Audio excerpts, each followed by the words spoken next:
Bonjour.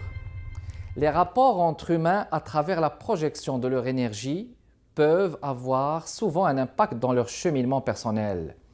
Souvent, un coaching joue un rôle important à ce niveau, dans un contexte de connaissance de soi et de ses propres capacités, et surtout dans le contexte de maintenir des credos comme, entre autres, « si je l'ai fait, alors tu peux le faire aussi ». Nous accueillons aujourd'hui Nada Bouchrika, une Montréalaise biologiste de formation. Elle a enseigné à l'école américaine en Tunisie en tant qu'assistante au département scientifique. Ses écritures portent sur une réflexion incessante sur la création, les rapports éclairants entre les énergies terrestres et les représentations du monde antique et présent. Son livre en cours de publication, Golden Order, est à la base de toutes ses pensées sur une théologie vécue et sur la vie oscillant entre défis et réflexion. Ici Kamal Benkiran, bienvenue chez Art et Lettres.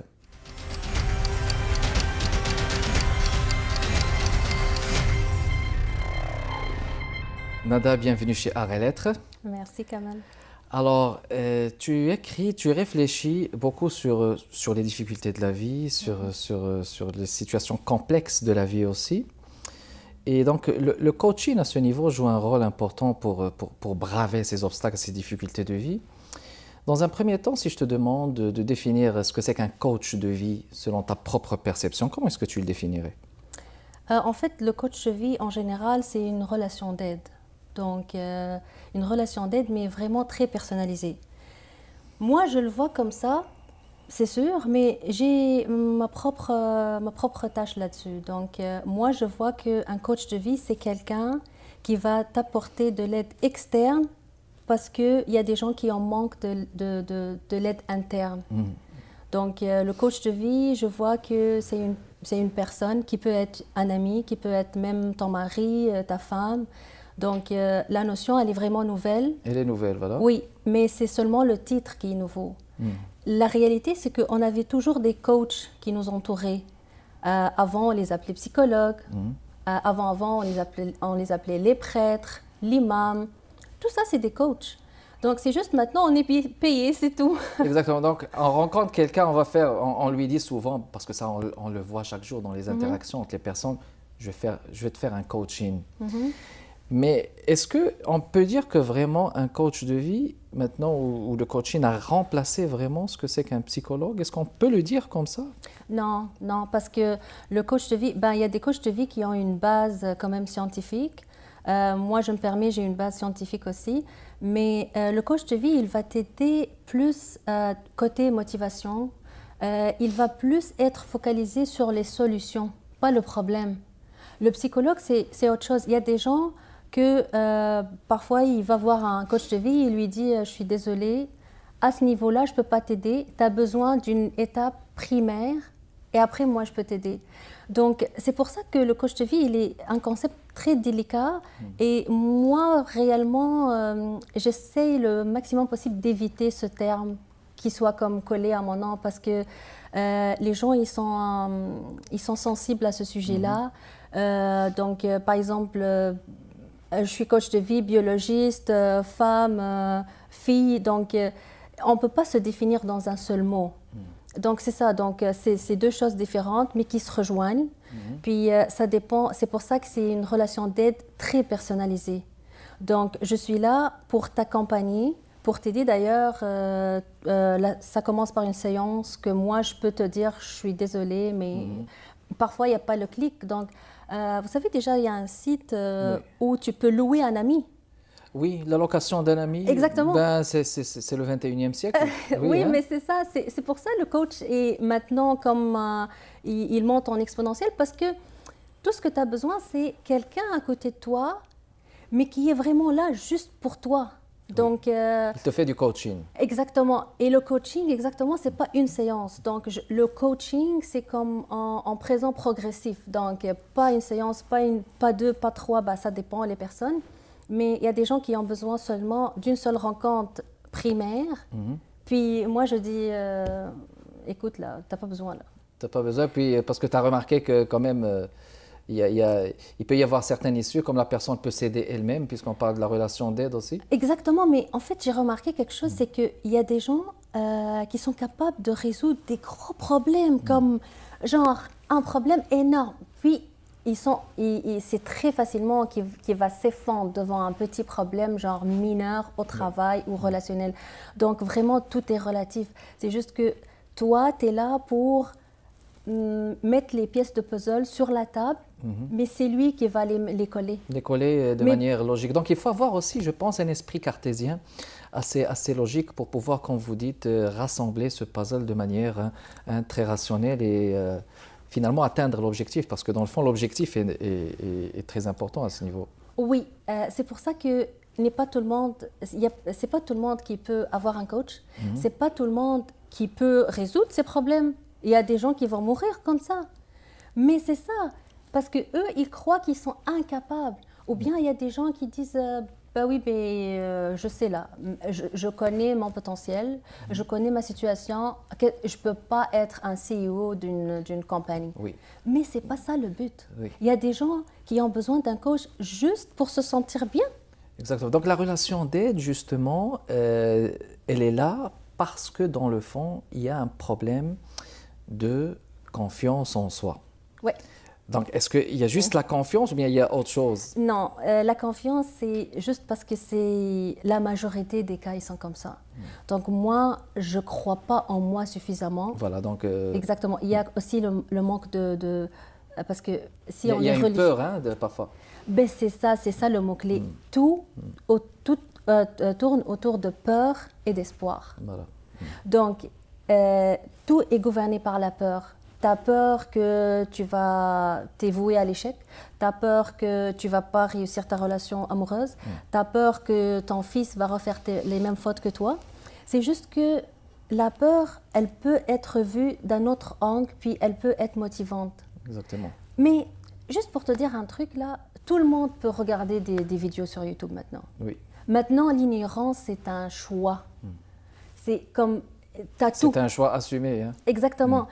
Mais les gens, ils n'avouent pas ça, là. Ils ne te disent pas que c'est un choix. Ils te disent, mais écoute, mais j'ai pas le temps, je travaille 55 heures par semaine, puis j'ai des enfants. Mais il a raison.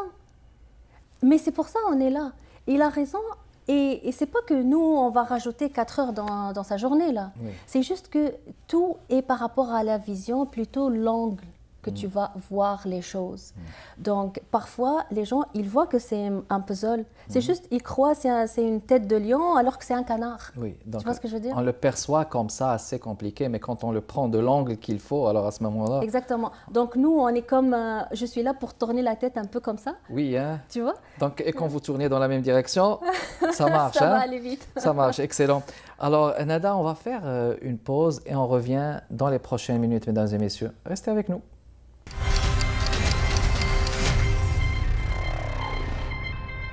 De retour, mesdames et messieurs, dans le cadre de l'émission Art et Lettres, toujours avec notre invitée Nada Boushrika. On parlait justement de tout ce qui est rapport avec le coaching, le coach de vie, mais il y a des credos qui accompagnent ça, qui accompagnent ces enjeux, ces difficultés, comme par exemple Socrate, quand je me rappelle son cogito, connais-toi toi-même, tu te connaîtras, puis pour toi, comme je l'avais mentionné au début, si je l'ai fait, alors tu peux le faire aussi. If I do it, so you can do it aussi. Ouais. Donc ça, c'est ce qui motive votre approche. Oui, parce que en fait, toute mon approche, elle est basée sur ma propre expérience. C'est-à-dire que j'ai pas décidé du jour au lendemain que je vais suivre ce chemin-là, où j'ai décidé d'être conférencière ou auteur ou coach de vie parce que j'avais rien d'autre à faire. C'est juste parce que basé sur ma propre souffrance, mon propre vécu, j'ai pu voir mon évolution personnelle. Donc, comme en 2000, par exemple, j'étais certaine qu'il n'y a pas d'issue. En 2018, je me disais, mais c'est fou, là. Donc, les gens, en fait, il y a comme des causes. La première des causes? Non, je veux le mettre comme d'une façon très claire, parce que c'est ça, c'est la confusion qui est maintenant la source de tous nos problèmes. C'est que, par exemple, la seule chose maintenant qui nous bloque, c'est que internement, on n'a pas de l'aide.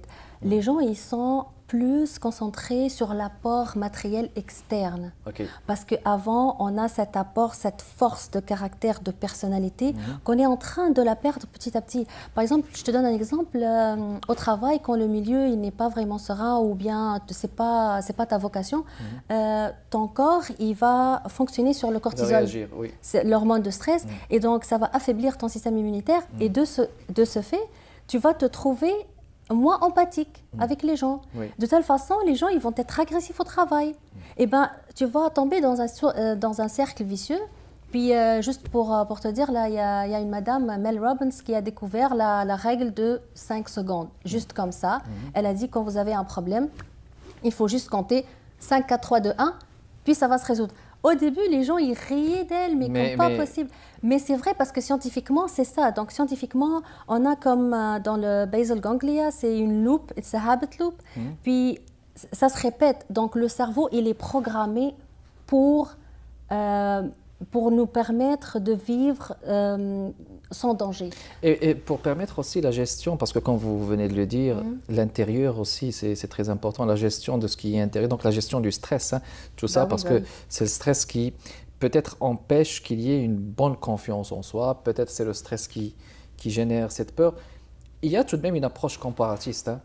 Comme genre, si moi je l'ai fait, donc regarde, moi j'ai été capable, donc toi aussi tu es capable.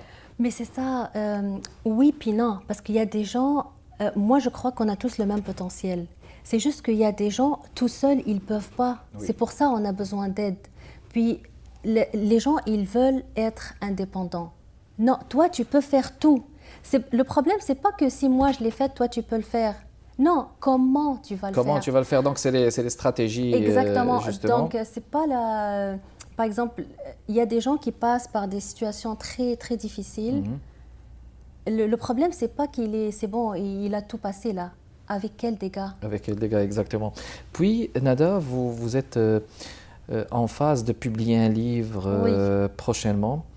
Un livre assez, je veux dire, assez impressionnant. De quoi il va parler justement?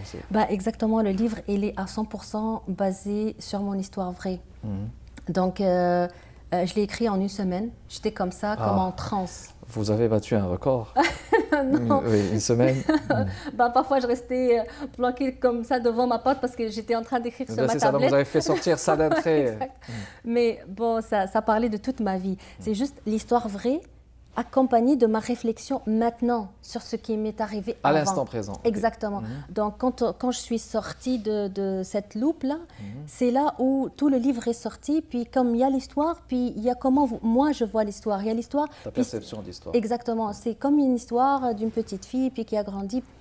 C'est tout vrai. C'est juste qu'avec une perception, pas trop philosophique, mais une perception très réelle, très modeste, mais aussi très explicative de ce qui est en train d'arriver pour tout le monde. Et vous avez eu l'amabilité de ramener un extrait, oui. Donc je vous invite à le lire si vous le voulez bien. Oui, merci. Il est avec vous. Alors on va vous laisser, mesdames et messieurs, avec un extrait d'un livre en phase de publication avec notre invitée Nada Bouchrika. Merci Kamel. Donc, j'ai passé ma dernière nuit sur cette planète Terre en train de se demander pourquoi elle m'a abandonnée crucialement.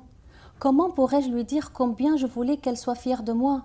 Mon seul souhait était de voir son visage doux et ses yeux bruns clairs, pleins d'espoir, attristés, pour pouvoir lui dire avec les mots qu'elle comprenait « Je t'aime, maman ». La nuit étoilée et humide me caressait comme un signe d'adieu et doucement elle cédait la place à l'aube qui aura le dernier mot. Sereine et prête pour mon voyage vers la réalité, je sentais un tremblement de terre et des hurlements foudroyants. J'essayais avec ce qui me restait de force de ne pas ouvrir mes yeux. Je les fermais fort, mais hélas, les tremblements et les cris ne cessaient pas de perturber ma sérénité d'agonie. Affaiblie, mes yeux s'ouvraient difficilement sur le visage tendre de mon grand-père, qui prenait brusquement mon corps minuscule entre ses bras. Je tournais les yeux pour me rendre compte que les cris venaient de ma grand-mère, qui voulait l'empêcher de me jeter dans le puits noir et trop profond, toute nue, dans un vieux panier. Je voyais leurs lèvres bouger brutalement, mais je ne comprenais rien de leur langage de géant. Mon grand-père se précipitait à travers les palmiers vers le puits, et ma grand-mère courait derrière lui, le prenant par sa chemise, en le suppliant de ne pas me jeter dans la noirceur morte du puits, qu'il lui a pris 2 ans au milieu de nulle part pour le creuser. Il comprenait sa confusion et son amour pour moi, mais il était obligé de suivre un sentiment que même lui, il ne pouvait pas expliquer, le poussant à me lancer au fond du puits dans le but de faire rebattre mon cœur. Il savait que la noirceur et le froid ne peuvent tenir en eux la vie et que même si je ne suis pas encore morte, balancée dans un puits pareil, je le serai inévitablement. Mais il était destiné à le faire. Perturbée et confuse, elle n'arrêtait pas de crier, alors il l'a poussée suffisamment pour qu'il puisse faire un nœud avec la corde et m'installer dans le panier, submergée dans l'eau glaciale du fameux puits des vérités. Consciente de tout ce qui m'entourait, je n'avais pas peur. Je ne voulais pas refermer mes yeux. J'étais curieuse de voir ce qu'il y avait dans le puits. Serait-il la passerelle noire et sombre entre les deux mondes? Serait-il ma porte de purification avant de pénétrer l'univers angélique? Ou tout simplement, serait-il le début de ma propre fin? On va revenir sur cet extrait, mais on va le faire après la pause. Restez avec nous, mesdames et messieurs.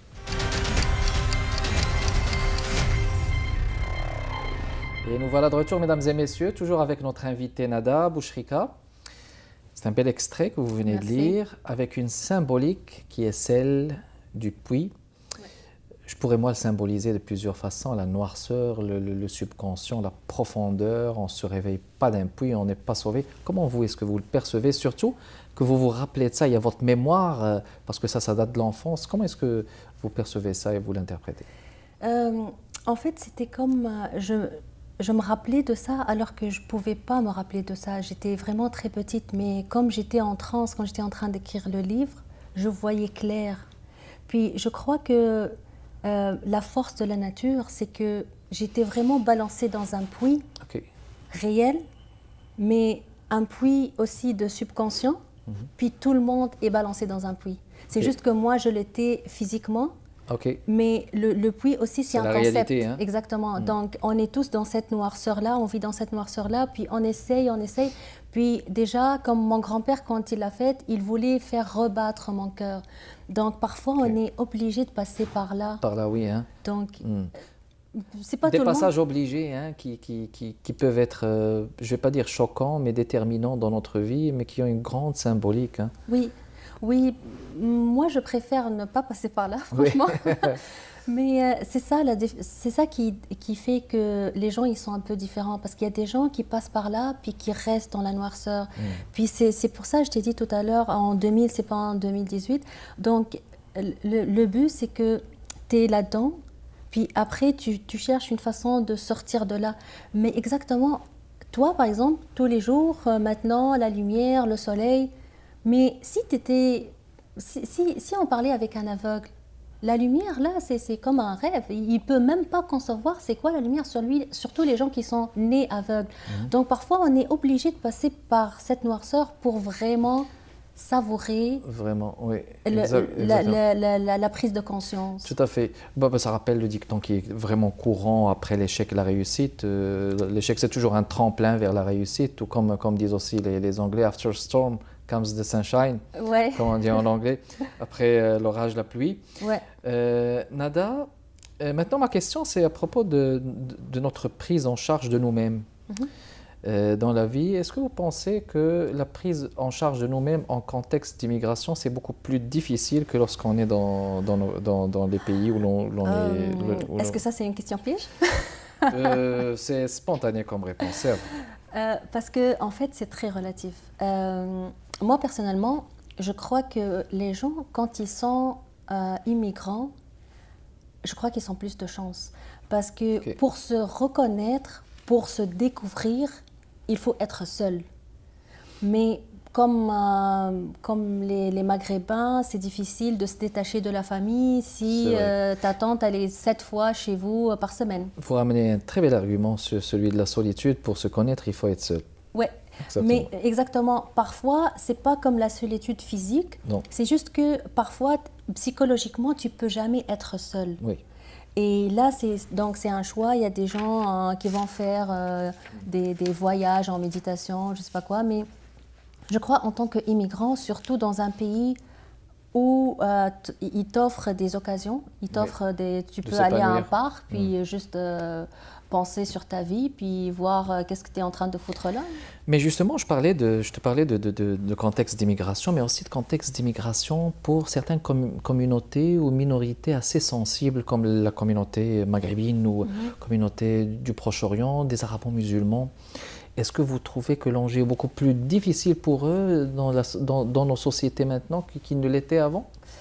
Oh oui, c'est sûr, mais ça nous ramène au puits aussi. Donc plus c'est difficile, plus après le résultat, ça va être vraiment constructif pour toi et pour la société que tu vis, là où tu vis. Oui. Exactement. Donc là, ici, c'est plus difficile pour nous parce qu'il y a beaucoup de limites religieuses, limites familiales. Parce que c'est pas tout le monde qui prend l'avion puis qui vient ici. Hein. Il y a des gens qui ramènent la mentalité, prend l'avion avec eux, les complexes, les réflexes. Donc, qu'est-ce que vous leur conseillez aux gens qui s'installent ici? Parce que justement, on parlait de ce credo que je trouve très intéressant. If I can do it, you can do it, dans le fond. Qu'est-ce que vous conseillez à tous ceux qui viennent s'installer ici dans leur première année, par exemple? Il faut se découvrir. Dans la première année, c'est ça l'enjeu là. Il faut toujours garder le lien, mais en même temps se laisser découvrir à travers même d'autres gens. Il faut comme juste marcher dans la rue puis voir, même les visages ils sont pas comme chez nous là, les métros, la rue. Donc il faut comme voir c'est quoi. Il faut comme se sentir chez nous parce que ton pays c'est pas les murs là, c'est pas les voitures. Ton pays, c'est là où toi tu te sens à l'aise, là où toi tu peux t'exprimer librement. Donc dans la première année, les gens ils doivent pas comme juste focaliser sur faire de l'argent, faire les papiers pour rentrer avec une voiture, avec beaucoup de cadeaux. Non. Il faut commencer par se découvrir. Un travail sur soi-même. Exactement, parce qu'après, tout va s'empiler comme très facilement. Exactement. C'est la base. Alors, donc vous êtes en phase de publier un livre qui raconte plus ou moins votre vie, une période de votre vie. Est-ce que vous avez un message à transmettre ou des coordonnées? Oui, en fait, j'essaie de le publier. Je cherche un bon éditeur qui va vraiment prendre... Je vous souhaite bonne chance. Merci. Parce que ce livre-là, tout le monde va te dire « ouais, c'est mon bébé ». Chaque auteur va dire ça. Donc oui, c'est mon bébé. D'accord. Alors, c'est l'occasion jamais peut-être aussi de faire part de votre site web, de vos coordonnées au cas où... Oui, Nada Bouchrika. Nada, NADABOUCHRIKA.com. Ouais. Il y a toutes les coordonnées là-bas. Puis il y a NadaBouchrika.com, très bien. Oui, puis il y a comme les vidéos des choses que j'ai faites. Il y a un descriptif de ce que moi je veux faire, ce que j'ai fait, ma vision des choses. Donc, très bien. Alors, Nada, donc un dernier mot peut-être Oui, je veux juste dire que il faut pas chercher l'indépendance. On sera jamais indépendant. C'est juste que de quoi on est dépendant. De quoi on est dépendant. Merci beaucoup d'avoir répondu, présente à l'émission. Merci pour l'invitation. Merci beaucoup, mesdames et messieurs, de votre intérêt, de votre fidélité. Kamal Benkiran avec vous. Portez-vous bien. À la prochaine.